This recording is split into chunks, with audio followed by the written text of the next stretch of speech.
नमस्कार दोस्तों, आप सबको कोटि कोटि प्रणाम। हम आपको यह दर्शाना चाहता हूँ कि चौहान वंश के प्रमुख शासकों की उपलब्धियाँ। इस वंश के प्रारंभिक राज प्रतिहार शासकों के अधीन सीमांत थे। 10वीं शताब्दी के मध्य इस वंश के सिंहराज ने अपनी स्वतंत्रता सत्ता स्थापित की। कहा जाता है कि 1105 से 1130 ईस्वी तक सामंतराज व अजय राज प्रथम आदि अनेक राजाओं ने अजमेर व उनके आसपास के क्षेत्रों पर शासन किया। इसके बाद अड़ोराज या अजय राज तृतीय ने 1130 से 1150 ईस्वी तक शासन किया।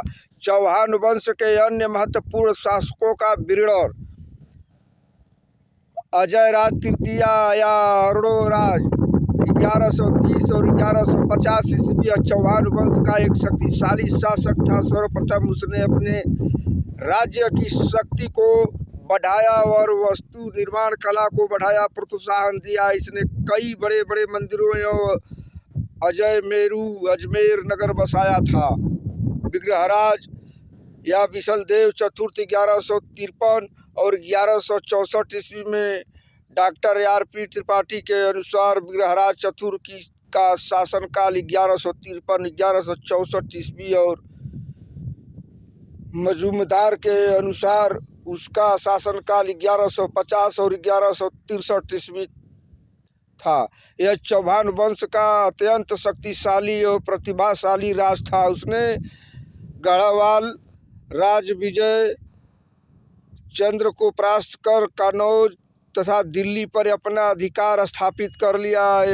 इसने तुर्कों को आगे नहीं बढ़ने दिया और उन्हें अनेक बार खदेड़ कर दूर भगाया। विग्रहराज बहुत अधिक महत्वाकांक्षी और साहित्य प्रेमी था। उसने स्वयं हरिकेल नामक नाटक की रचना की। विशलदेव ने अपने शासनकाल में एक संस्कृत विश्वविद्यालय भी खोला था। सोमदेव नामक कवि ने ललित विग्रहराज नामक पुस्तक में उसकी बड़ी प्रशंसा की है। तीसरा पृथ्वीराज तृतीय पृथ्वीराज चौहान 1100 लेकर 77 1192 ईस्वी। विग्रहराज चतुर्थ के बाद उसका पुत्र अपर गंगे गद्दी पर बैठा, किंतु शीघ्र ही जगदेव के पुत्र पृथ्वीराज तृतीय ने उसकी हत्या कर दी और स्वयं शासक बन बैठा। उसने 1169 ईस्वी तक शासन किया। उसके बाद सोमेश्वर ने 1169 ईस्वी से लेकर 1177 ईस्वी तक शासन किया। सोमेश्वर के बाद उसका पुत्र पृथ्वीराज तृतीय चाहमान वंश की राजगद्दी पर आसीन हुआ। जिस समय पृथ्वीराज गद्दी पर बैठा उस समय उसकी आयु 11 वर्ष ही थी। अतः उसकी माता कपूरी देवी ने संरक्षिका के रूप में मुख्यमंत्री कदम्बास की सहायता से राज्य कार्य संचालित किया। कदम्बास बड़ा योग्य और स्वाभाविक भक्त सेवक था।